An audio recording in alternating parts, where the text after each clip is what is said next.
The Secret Door to Success by Florence Scovel Shinn. Chapter 2. Bricks Without Straw. There shall no straw be given you, yet ye shall make bricks without straw. Exodus 5:18. In the 5th chapter of Exodus, we have a picture of everyday life when giving a metaphysical interpretation. The children of Israel were in bondage to Pharaoh, the cruel taskmaster, ruler of Egypt. They were kept in slavery, making bricks, and were hated and despised. Moses had orders from the Lord to deliver his people from bondage. Moses and Aaron went in and told Pharaoh, "Thus saith the Lord God of Israel, let my people go, that they may hold a feast unto me in the wilderness." He not only refused to let them go, but told them he would make their tasks even more difficult. They must make bricks without straw being provided for them. And the taskmasters of the people went out, and their officers, and they spake to the people, saying,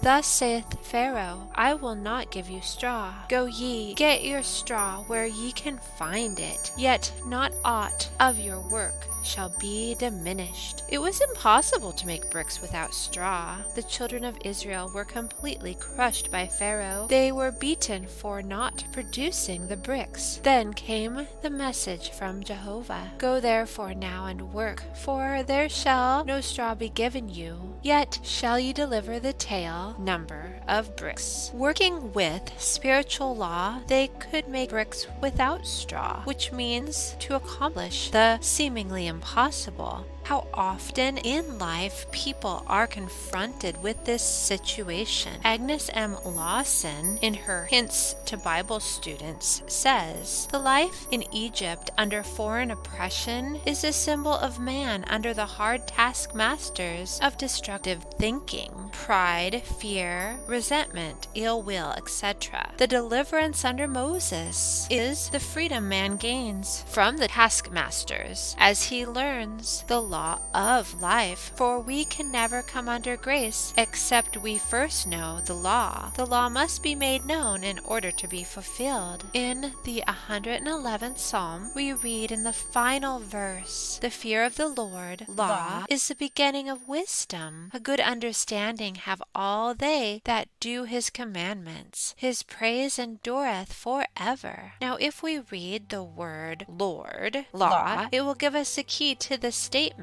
The fear of the law, karmic law, is the beginning of wisdom, not the fear of the Lord. When we know that whatever we send out comes back, we begin to be afraid of our own boomerangs. I read in a medical journal the following facts telling of the boomerang this great Pharaoh received. It would appear that flesh is indeed heir to a long and ancient line of eels, when, as was revealed by Lord Monaghan at a lecture at Leeds, that the Pharaoh of the oppression suffered from hardening of the heart in a literal sense. Lord Monaghan showed some remarkable photographic slides of results of surgical operations 1,000 years before Christ, and among these was a slide of the actual anatomical remains of the Pharaoh of the oppression. The large vessel springing from the heart was in such a well-preserved state as to enable sections of it to be made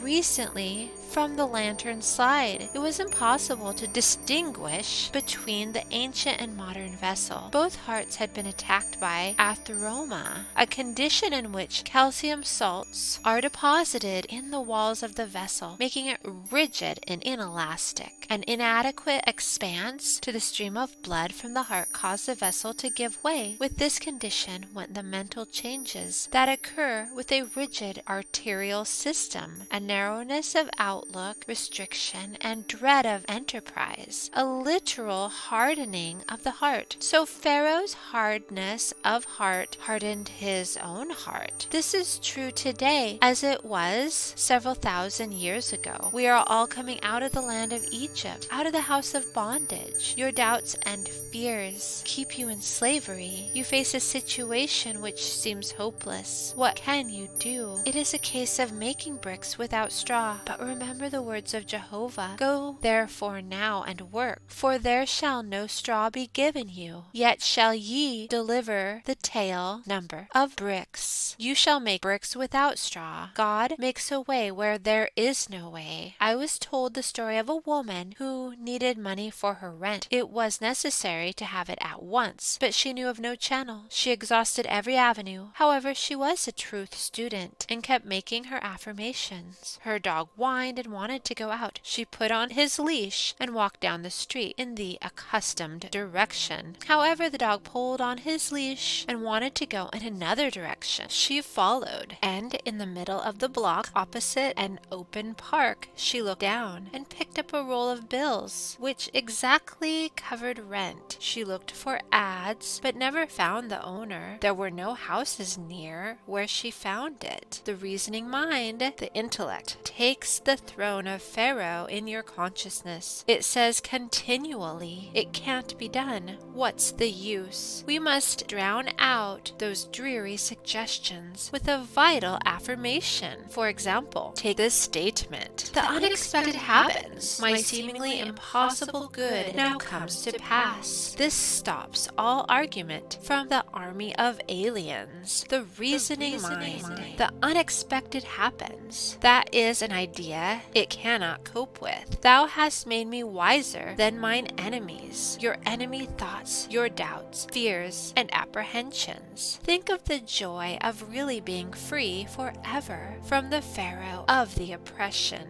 To have the idea of security, health, happiness, and abundance established in the subconscious. It would mean a life free from all limitation. It would be the kingdom which Jesus Christ spoke of, where all things are automatically added unto us. I say automatically added unto us because all life is vibration. And when we vibrate to success, happiness, and abundance, the things which symbolize these states of consciousness will attach themselves to us, feel rich and successful, and suddenly you receive a large check or a beautiful gift. I tell the story showing the working of this law. I went to a party where people played games, and whoever won received a gift. The prize was a beautiful fan. Amongst those present was a very rich woman who had everything. Her name was Clara. The poorer and resentful ones got together and whispered, "We hope Clara doesn't get the fan." Of course Clara won the fan. She was carefree and vibrating to abundance. Envy and resentment short-circuit your good and keep away your fans. If you should happen to be resentful and envious, take the statement, "What God has done for others, He now does for me and more." Then all the fans and things will come your way. No man gives to himself but himself, and no man takes away from himself but himself. The game of life is a game of solitaire. As you change, all conditions change. Now, to go back to Pharaoh, the oppressor. No one loves an oppressor. I remember a friend I had many years ago. Her name was Letty. Her father had plenty of money and supplied her mother and herself with food and clothes, but no luxuries. We went to art school together, and all the students would buy reproductions of the Winged Victory, Whistler's Mother, or something to bring art into their homes. My friend's father called all these things plunder. He would say, "Don't bring home any plunder." So she lived a colorless life without a Winged Victory on her bureau or Whistler's Mother on the wall. He would say often to my friend and her mother, "When I die, you'll both be well off." One day, someone said to Letty, "When are you going abroad?" "All art students went abroad."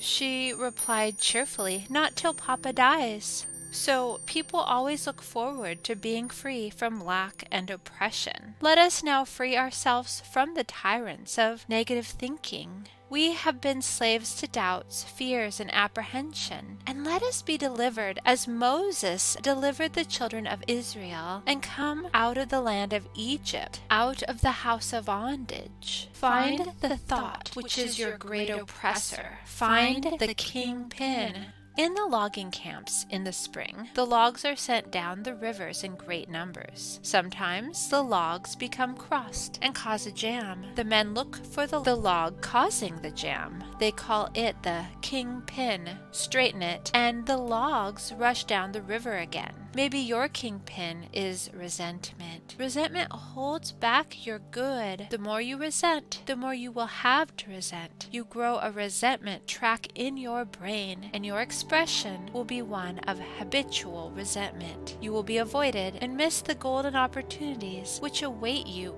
each day. I remember a few years ago, the streets were filled with men selling apples. They got up early to get the good corners. I passed one several times on Park Avenue. He had the most disagreeable expression I have ever seen. As people passed, he said, "Apples, apples," but no one stopped to buy. I invested in an apple and said, "You'll never sell apples unless you change your expression." He replied, "Well, that guy over there took my corner." I said, "Never mind about the corner. You can sell apples right here if you look pleasant." He said, "Okay, lady," and I went on. The next day I saw him. His whole expression had changed. He was doing a big business selling apples with a smile. So find your kingpin. You may have more than one, and your logs of success, happiness, and abundance will go rushing down your river. Go therefore now and work, for there shall no straw be given you, yet ye shall make bricks without straw.